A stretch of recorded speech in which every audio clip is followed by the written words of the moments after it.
The Teacher Audiobook. Frida McFadden. Prologue. Digging a grave is hard work. My whole body hurts.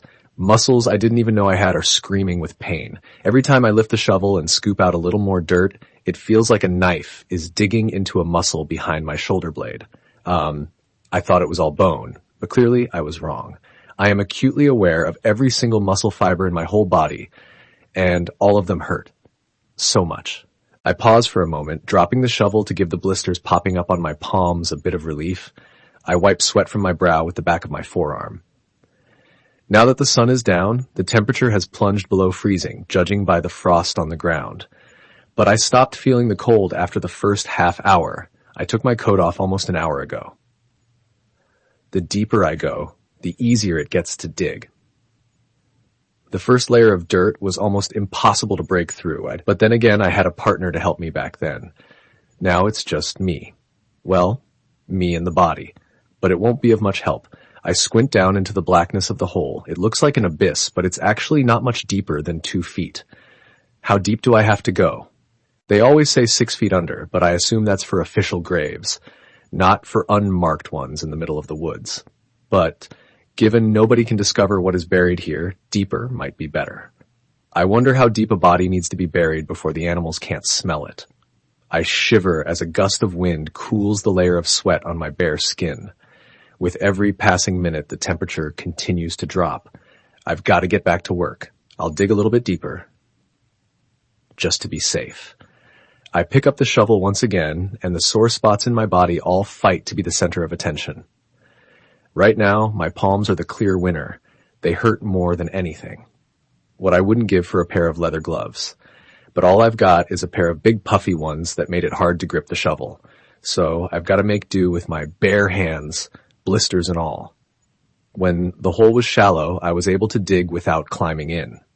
But now the only way I can continue is to be inside the grave. Standing inside a grave feels like bad luck. We all end up in one of these holes eventually, but you also don't have to tempt fate. Sadly, it's unavoidable right now. As I dig the blade of the shovel into the dry, hard soil once again, my ears perk up. It's quiet here in the woods except for the wind, but I'm certain I heard something. Crack!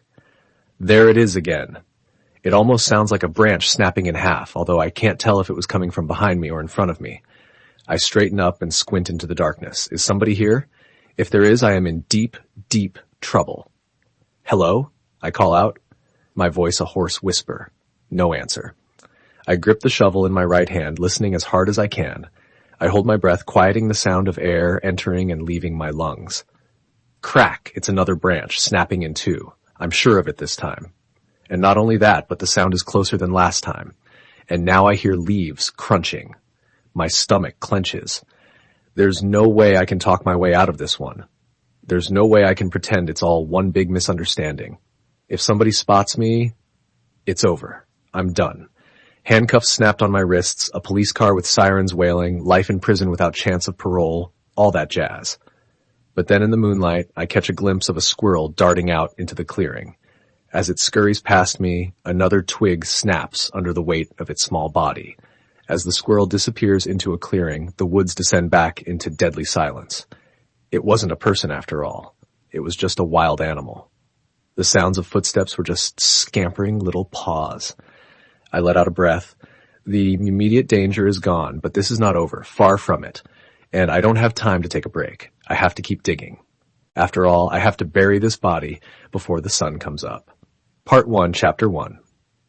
Eve. 3 months earlier, people are always telling me how lucky I am. They tell me that I have a beautiful house, a fulfilling career, and I constantly get compliments on my shoes. But I'm not kidding myself. Please click on the link in the description.